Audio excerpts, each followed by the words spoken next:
CTV's Colton Praill is in Ottawa with more for us this morning. Good morning to you, Colton. What do the numbers tell us? Encouraging, discouraging as we begin this new year? How do we read these tea leaves?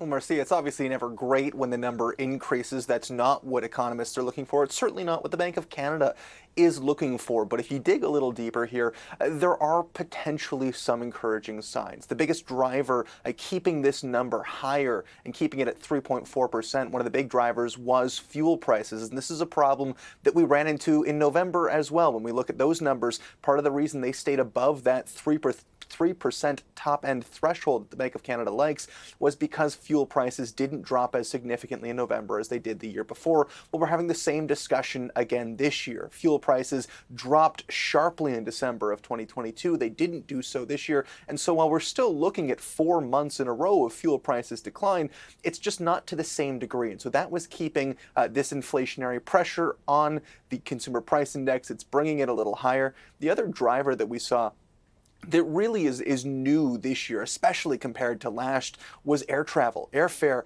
jumped 31% year over year, December to December, and only 1% in November, for context, for comparison's sake. Part of that, of course, all the travel chaos we saw in 2022, but also there was just so much more demand. And so you've got this number climbing up to 3.4%.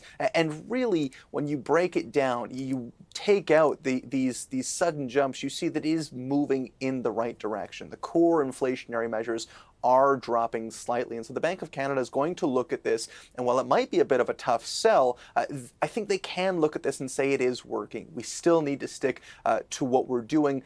Getting to that 2.5% threshold by the end of this year, the latter stages of this year, that's still going to be a challenge. It's still going to be worth watching to see, in 8 days' time, whether they stick to their guns and keep the interest rate at 5%, how they react as we move into the latter stages of the year and into the summer, if there are going to be drops. But they can look at this month as a little bit of an outlier and still see on an overall trend, it's come down from 4% in August. It came down to 3.8% in September.